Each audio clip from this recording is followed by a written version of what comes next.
produtor rural e o meio ambiente. Hoje a gente está recebendo aqui um cabuquinho bacana, viu? É caçador, é caque, é colecionador, atirador também, né?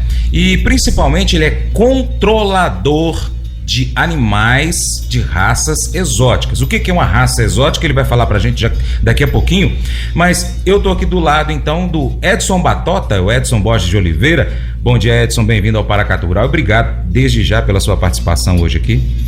Bom dia, Francis. Bom dia aos ouvintes do Paracatu Rural, dessa audiência magnífica. Parabéns pelo seu programa. Obrigado. E estamos aqui hoje para falar um pouquinho desses invasores. Verdade. Edson, lembrando aqui também que a gente, além de estar pela Boa Vista FM, a gente está pela Rádio Diamante lá em Coromandel, no Alto Paranaíba. Um bom dia para tudo aí, toda a região, né, que acompanha a gente aí também pelo rádio, principalmente os produtores rurais. Edson, você me trouxe uma informação ontem, eu falei assim, então Edson, a gente tem que levar isso aí para o público, que parece que houve a suspensão da autorização para vocês realizarem o controle desses animais, não é isso? Antes da gente falar sobre isso, você vai confirmar também, mas eu queria que você explicasse o motivo e o que é um animal exótico, para o nosso produtor rural entender, para o pessoal da zona urbana também entender, para os defensores dos animais também entenderem, para os defensores do meio ambiente também entenderem da importância desse controle populacional de uma raça como é o javali. Muito bem, Francis. Quando a gente fala num animal exótico, é um animal que não pertence à nossa fauna. Ou seja, é um animal invasor. Ele foi introduzido na nossa natureza. Ele não faz parte do nosso meio ambiente. E com isso ele acaba disputando espaço, alimentos com os animais da nossa fauna, que por sinal estão se acabando devido aos javalis. Hoje você não encontra mais ovos de perdiz, de codorna, sariema, muito raridade. Eles comem os ovos das emas, atacam filhotes de veado, de anta. Então são animais extremamente nocivos à nossa natureza. Eles são herbívoros e também carnívoros, ornívoro que fala, não é? Onívoros. Eles consomem de tudo, Francis. Eles não têm uma dieta alimentar definida. Tá? Inclusive comem até adubo das lavouras, pra você ter uma ideia, porque até adubo porque contém sal. Tá. Então o estrago que eles estão fazendo, o prejuízo é muito grande. Entendi. Bom, então no caso o javali ele é originário de qual região do mundo? O javali ele é originário da Europa, tá? Foi introduzido no Brasil até por uma falha do IBAMA, que o IBAMA na época autorizava você a fazer uma criação de javali e depois taxou vários impostos em cima dessas criações, onde os criadores se sentiram na obrigação de não criar mais. Por isso essa invasão. E sem contar os javalis que vieram de outras fronteiras, de Uruguai, Argentina, que entraram pro Brasil e virou isso aí totalmente sem controle hoje. Naturalmente, porque o javali ele é um animal silvestre, né? Um animal selvagem. Naturalmente ele qual é o predador do javali? Tem que ser um animal maior, mais forte para poder conseguir, porque o javali hoje é o quê? Uns 300 quilos em média? Mais ou menos isso. Você pode colocar aí, existem exemplares desse tamanho. Já fizemos abate com exemplares desse tamanho. Mas em média de 150 a 180 quilos, mais ou menos. O que acontece? O javali não tem predador, Francis. O predador do javali somos nós, é só o ser humano. Entendi. Ele não tem predador, ele anda em bandos extremamente violentos, não tem medo de nada. Tá? As fêmeas paridas são altamente agressivas. Os machos nem se falam então, porque possuem presas enormes, tipo umas adagas que são extremamente perigosos. Aqui, naturalmente, aqui da nossa região é o cateto, catitu. Quais são os porcos selvagens que tem naturalmente aqui da região? Nós temos na nossa região o cateto, também chamado como catitu, e o queixada, que são os porcos selvagens originários da nossa região. E eles têm mais ou menos que tamanho em peso, por exemplo? Um cateto você pode se basear em torno de entre 20 e 25 quilos. Pequenininho. E o queixada um pouco maior, uns 30 quilos aproximadamente. Mesmo assim, eles são perigosos para os seres humanos? Eles são perigosos. Não, eles atacam, né? Eles atacam, não tão quanto os javalis. Eu tô te perguntando isso porque a gente escuta muita gente falando assim, eu corri de um queixado, eu corri de um porco do mato, porque ele realmente vai atrás do ser humano e tal, que tem esse tamanho entre 20 e 30 quilos, que você falou, 35 quilos, e aí você depara com um animal que tem a mesma periculosidade, né, a mesma vontade de correr atrás de um ser humano, no caso, e que tem 10 vezes, 5 vezes maior o tamanho e peso de um animal que a gente já conhece. Então, não é uma situação que a gente quer encarar na zona rural ou às vezes até na zona urbana, dependendo aí da região que tá. Não é uma coisa fácil, Francis. Inclusive, é um alerta que eu faço. Não vá caçar o javali sem ter uma experiência de manejo sobre ele. É extremamente perigoso. E um outro alerta que eu faço, Francis, que sem querer alarmar ninguém, mas os javalis estão muito próximos da cidade. Nós já estamos fazendo os abates com javali a 10, 15 quilômetros da cidade. Ou seja, é extremamente perigoso o que vem acontecendo. Essa invasão, ela é extremamente perigosa e tem que ser muito bem cuidada. Entendi. Você falou que eles andam em bandos, né? Que é a chamada vara, que é da questão dos suínos. O Edson, no caso, uma vara de javalis gira em torno de quantos animais? De tanto a tanto que vocês já encararam? Ô Franz, existe uma variação em cima do número de porcos da vara.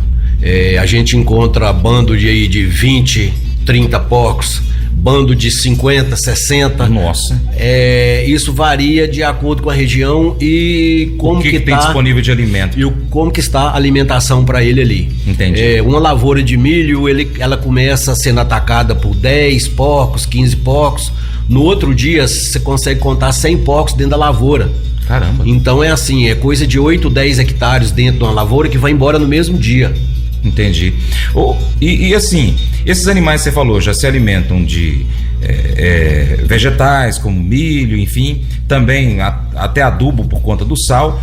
Ataca outros animais na fazenda, por exemplo, as galinhas, os outros porcos, as vacas? Geralmente o javali macho, ele ataca os chiqueiros justamente para poder cruzar as porcas que estão dentro do chiqueiro. Ele consegue sair e entrar dentro de um chiqueiro com a maior facilidade. E para ele entrar, ele tem que matar o porco macho que está dentro do chiqueiro. Entendi. Tá? Nós temos vários casos em Santa Catarina, Rio Grande do Sul, que o ataque de ovelhas é maciço. O pessoal hoje já não está mais criando ovelhas como criava em Santa Catarina, no Rio Grande do Sul, justamente por causa do ataque dos javalis, o ataque deles em cima das ovelhas. Entendi. Bom, eu vou chamar aqui o intervalo pra gente tomar um golinho d'água e voltamos ainda falando sobre esse assunto. Eu preciso primeiro destacar quais são os motivos, então, que se existe equipes de controle populacional desse animal. É muito importante a gente trazer isso à tona para que as pessoas entendam que é necessário a realização desse controle. Gente, não sai daí não, é rapidinho que eu volto. Paracatu Rural, volta já. O programa Paracatu Rural hoje é o programa mais procurado pelos empresários do agronegócio para poder colocar propaganda, viu? Então, se você é empresário rural, se você é dono de uma empresa rural, empresa que vende alguma coisa rural, defensivo, sei lá, ração, produtos da roça, pode colocar a sua propaganda no Paracatu Rural, que o seu programa vai ser, a sua marca, ela vai aparecer nos 4 cantos aqui do Noroeste Mineiro. Então, pessoal que tem internet na roça, assiste o Paracatu Rural no YouTube, e aqueles que não tem internet, tem o rádio, ouve o programa Paracatu Rural, tá bom? Então você que é empresário rural aí, ó, põe sua propaganda aí que você não vai estar perdendo não, viu, pessoal? Produtor rural e o meio ambiente. Hoje aqui do meu lado está o caçador, controlador de animais de raças exóticas, Edson Borges de Oliveira, que é o Edson Batota, caçador de javali. Edson, a gente estava falando aqui, destacando principalmente da importância na questão agrícola do que os animais javalis podem dar de prejuízo também na questão da pecuária, né, com ataque a animais, ataque às pessoas. Mas você estava destacando aqui também no intervalo, e a gente tem que trazer isso à tona, da importância ambiental do controle desses animais. Explica isso pra gente, Edson. Francis, o que acontece hoje? Eu tenho catalogados hoje mais de 30 nascentes dentro do município de Paracatu que estão totalmente assoreadas, estão secas. O javali, ele fuça tudo aquilo, ele revira toda a terra e eu tenho mais de 30 nascentes mortas, tá? Eu acho que o pessoal do meio ambiente não está olhando muito por esse lado, esse estrago que o javali tem feito. A gente está vivendo hoje uma crise hídrica muito grande, mas o pessoal está esquecendo de olhar lá atrás o que é a causa dessa crise hídrica. A água está diminuindo. E o javali está contribuindo fortemente para isso. Você falou para mim no bloco anterior que já teve casos de abate de javali a aproximadamente 10 quilômetros de Paracatu, né? Quais são assim as regiões aqui de Paracatu onde está tendo a incidência maior, algum assentamento, enfim, que vocês têm dado uma atenção maior por ali nesses últimos 12 meses, 18 meses? França, a gente tem dado uma atenção maior para a região da Sul Brasil, que compreende o município de Paracatu e de município de Guardamó também, região do Mundo Novo, região do Entre Ribeiros. E assim, a gente costuma dizer que existe o lugar onde tem o javali e o que ainda vai ter, ou seja, nós não estamos achando esse lugar que não tem, todo lugar está tendo javali. Tá? Então está se tornando uma coisa insustentável. Você é uma equipe. Paracatu, a nossa região aqui, tem mais ou menos quantas equipes que você tem conhecimento? Eu acredito que dentro do município de Paracatu deve ter aí de 8 a 10 equipes documentadas, deixar isso bem claro, tá? Existem pessoas que caçam também clandestinamente e não comunicam junto ao IBAMA esse número de abates. Para te passar uma informação, foram abatidos mais de 500 mil animais, mais de 500 mil javalis em todo o território nacional. Isso apenas os que são dados colocados no IBAMA, dados colocados pro IBAMA. E acredito que são mais casos, porque tem gente que não declara esses abates, como é o caso das nossas equipes, que tem que declarar os abates para poder andar em dia. Você falou então mais de 500 mil abates no ano passado, né? No Brasil inteiro. Só a sua equipe, você tem número do que foi de abate ano passado? Ô Francis, a gente faz aí em torno de 600 a 700 animais por ano que a gente abate. A gente não consegue abater mais porque, vamos dizer assim, eu falo que nós somos o maior grupo ambientalista do mundo. O maior grupo ambientalista voluntário do mundo. Nós fazemos o serviço que ambientalista nenhum faz, tá? Porque é uma atividade extremamente perigosa e que nós fazemos ela de graça, vamos dizer assim. Entendo. Aí eu vou te fazer uma pergunta que um ambientalista, que uma pessoa que gosta de animais faz. É covardia fazer isso? Ô Francis, toda morte é cruel. Se você for olhar por esse lado, você não vai no supermercado comprar, nem no açougue comprar a carne de porco e da vaca.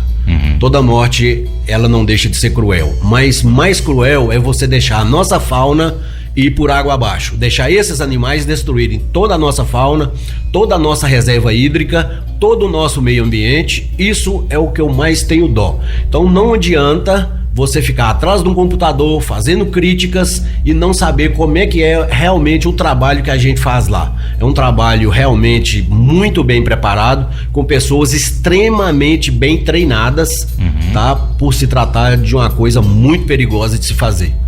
E os cães, eles são maltratados ou eles trabalham, entre aspas, em condições inadequadas?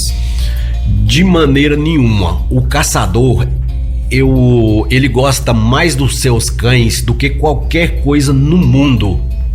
Eu tenho certeza disso. Eu falo por mim e por todos os caçadores que eu conheço.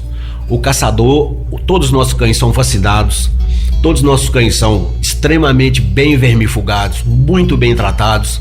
Então, é como uma dona de casa que tem o seu petzinho em casa, que tem o seu cachorrinho em casa, os nossos cães são tratados da mesma maneira. Porém, eles fazem um serviço muito bruto, porque eles têm que ser atletas, eles têm que correr, eles têm que fazer um agarre de um porco, às vezes muito grande, um javali muito grande. Mas são muito bem tratados, mas muito bem mesmo. E eles são protegidos? Tem algum colete, por exemplo? Existe isso? Existe sim. Os cães, a maioria dos cães de agarre, é obrigatório o uso de colete, tá? Que é uma proteção extremamente importante para os cães. E os cães de perseguição, que a gente fala, que são os cães que acham o porco, eles não entram em combate com o porco, tá? Esses cães usam coleiras, são rastreados por coleiras de GPS, são teleguiados o tempo todo. Então existe toda uma tecnologia que abrange isso aí. Então tem os cães de perseguição que encontram o porco e tem o cão de agarre. Exatamente. Ah, entendi. Hoje a maioria dos porcos são abatidos a tiro, tá? A gente usa muito pouco hoje os cães de agarre, mas existem regiões no Brasil que a tradição do cão de agarre ainda é muito grande, mas são todos extremamente bem protegidos. E documentação? Você falou para mim que existem aqui em Paracatu cerca de 10 equipes que são registradas, legalizadas. Essa documentação, ela é fácil para você, como um caçador, como um controlador, ter, o Edson? Francis, ela é extremamente burocrática. Nós dependemos de 2, 3 licenças do IBAMA. As licenças, inclusive, foram suspensas agora pelo governo, porque elas vão ser passadas para a fiscalização do Exército. O Exército parece que não tem condição de fazer isso. E nesse meio tempo, ninguém toma conta e nenhuma licença é emitida. Nós temos algumas licenças que vão vencer em dezembro, depois disso acabou. É só proliferação de javali e daí pra frente só Deus sabe o que pode acontecer. Então, já que você tocou nesse assunto, eu vou chamar de novo o intervalo, a gente vai falar sobre essa questão aí que tá acontecendo com relação às licenças. Gente, rapidinho, sai de não. Paracatu Rural, volta já. Mas eu vou dizer uma coisa pra você, viu? Se quiser colocar propaganda sua aqui nesse programa, ó, eu vou dizer um negócio, você vai ter um resultado bom demais, senhor. Isso mesmo, é facinho, senhor. Você pode entrar em contato com os meninos ligando no telefone deles, é o 38, é o 991810123, bem facinho. É muito bom porque aí a sua empresa vai sair dentro de um programa que é ligado aí ao homem pra mulher do campo. É nós que vai estar assistindo e também vai ver sua propaganda. É bom ou não é, só? Produtor Rural e o Meio Ambiente. O decreto 11.625, do dia 21 de julho deste ano, restringe o acesso a armas de fogo e também suspendeu temporariamente o controle populacional dos javalis. O motivo principal diz respeito à emissão das licenças de caça. Essas são emitidas pelo IBAMA e repassadas para o Exército.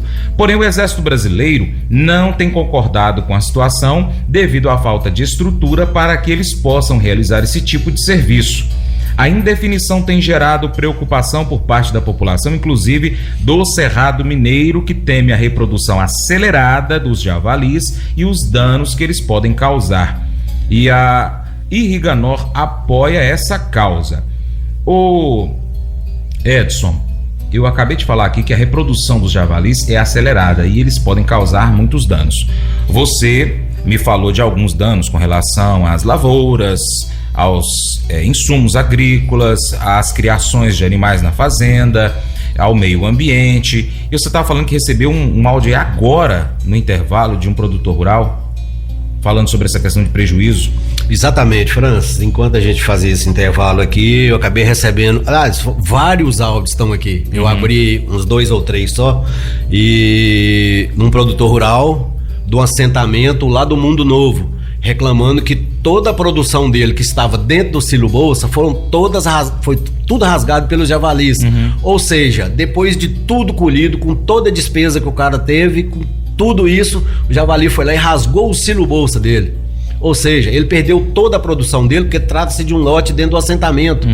Ou seja, se você for falar a mandioca que os assentamentos plantam, aquelas pequenas roças de milho que são plantadas, aquilo o javali destrói em horas, 2, 3 horas, aquilo está tudo destruído. Ou seja, toda a sua produção, toda a sua vida foi destruída em menos de 1 hora. Entendi. E como você falou, né, não tente enfrentar um javali sem ter o conhecimento, o treinamento profissional para poder cuidar desses animais, né, controlá-los, porque é muito perigoso.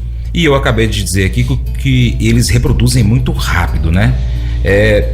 Uma média de uma leitoa, né, da raça javali, ela reproduz quantos leitões de uma porca? Ô, França, aí você pode pegar aqui para nós, é uma média até mais alta, porque é super alimentação que eles têm na nossa região.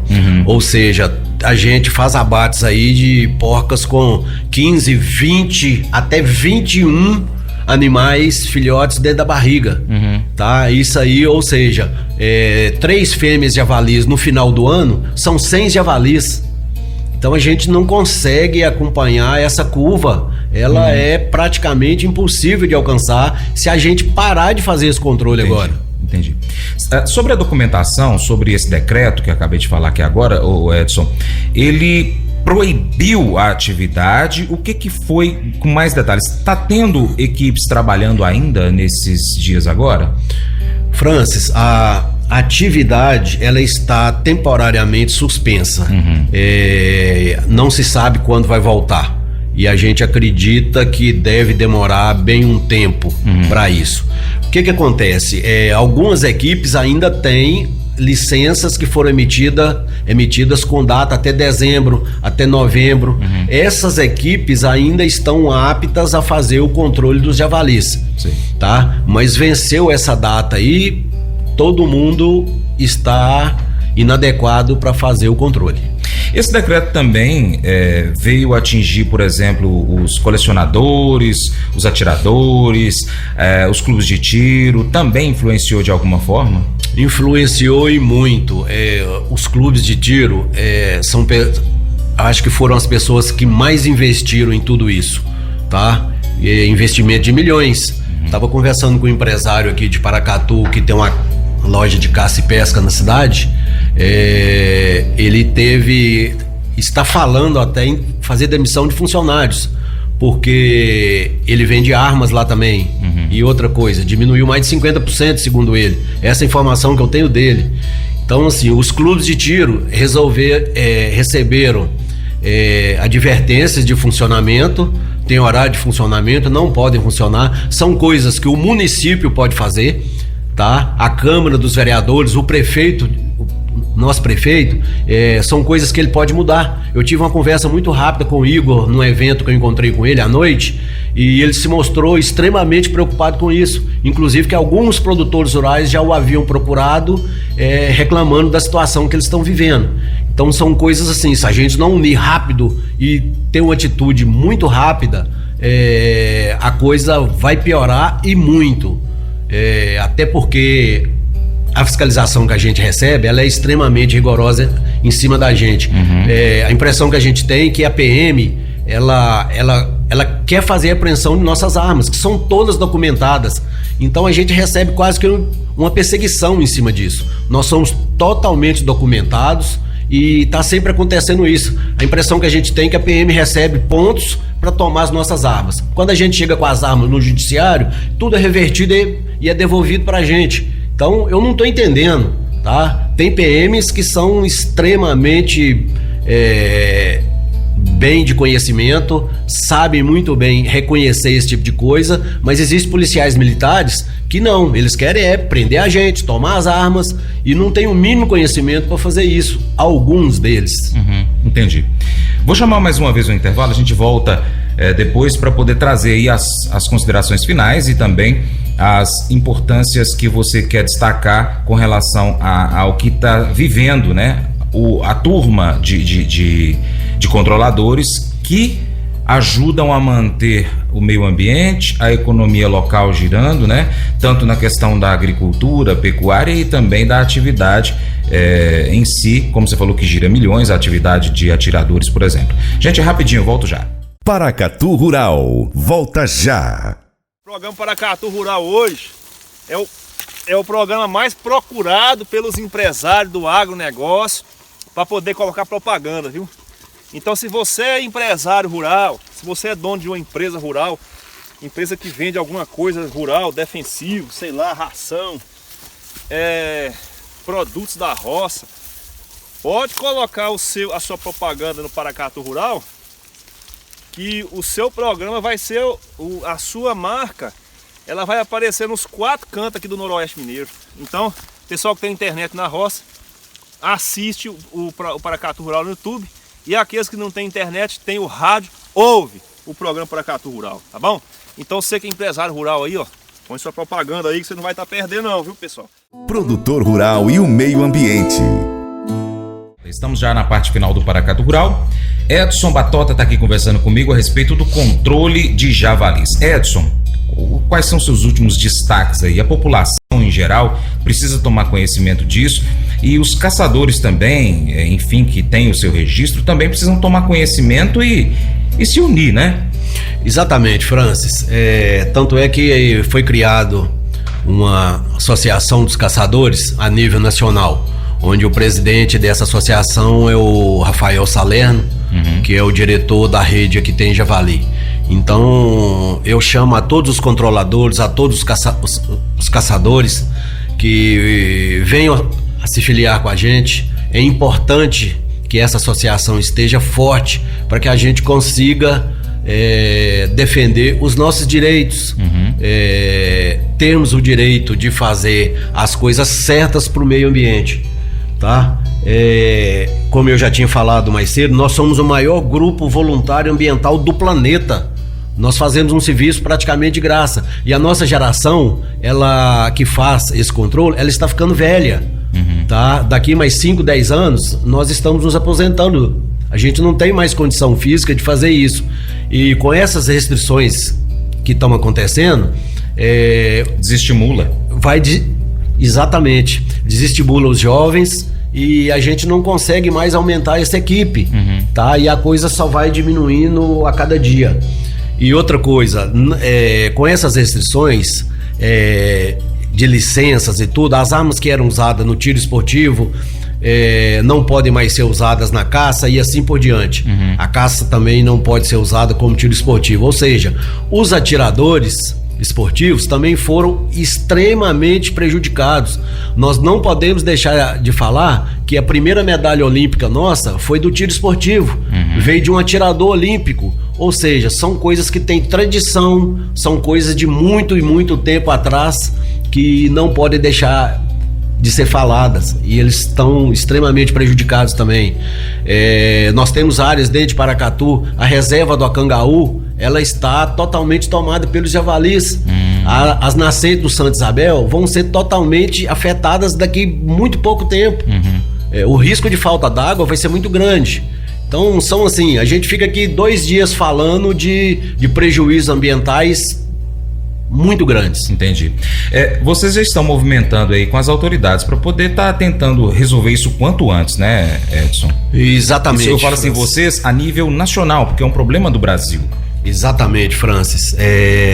Inclusive na pessoa do Rafael Salerno, da rede Aqui Tem Javali, que é o presidente da associação, que eu acabei de citar agora, ele está fazendo um movimento muito grande a nível nacional. Nós temos aí estados e municípios que já estão fazendo seus PLs, seus projetos de lei, para poder tentar regularizar isso aí, para ver se a gente não deixa a coisa chegar no ponto que está chegando.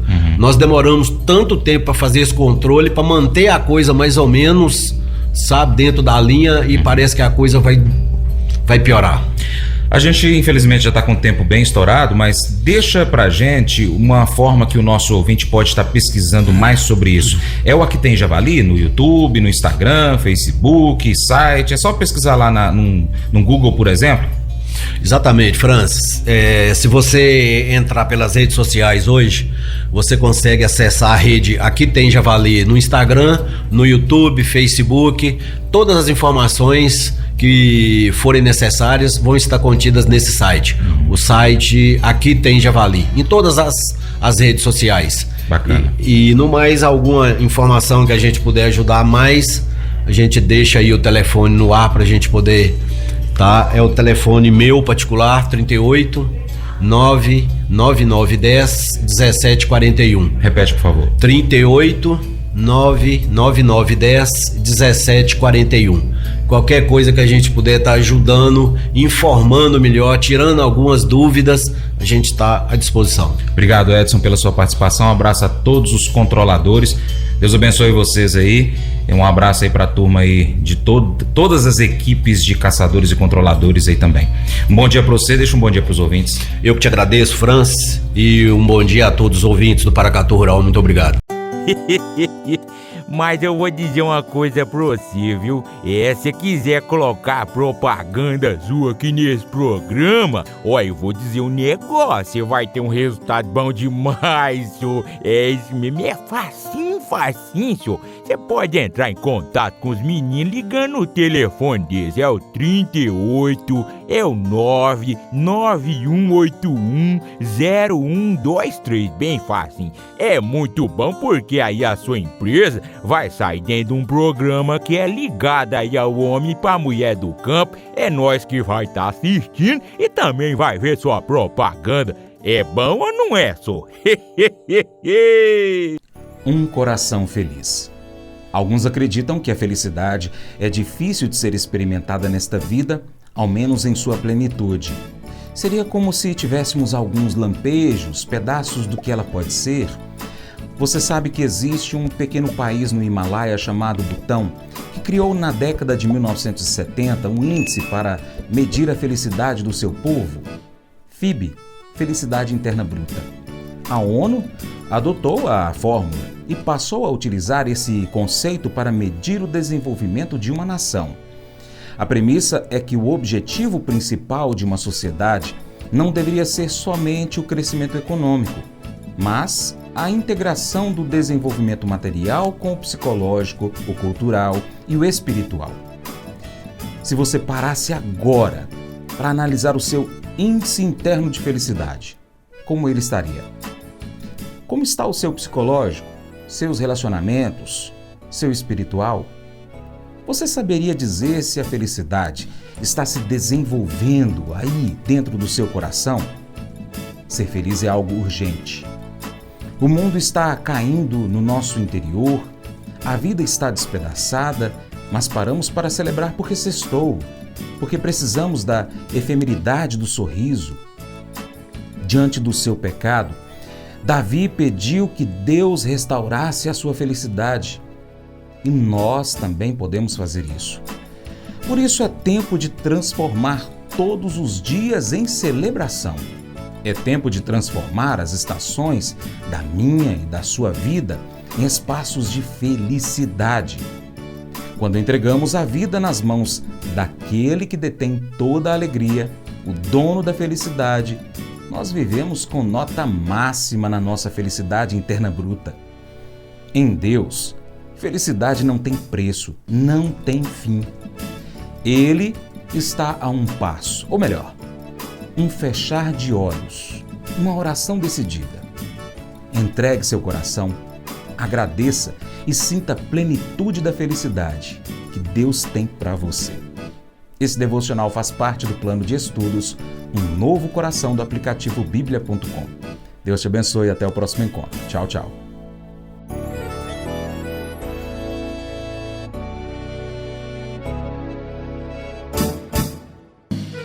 Acordo de manhã para prosear no mundo do campo, as notícias escutar. Vem com a gente em toda a região com o seu programa Paracatu Rural. Tem notícias, informação e o mais importante, sua participação. Programa Paracatu Rural. Programa Paracatu Rural.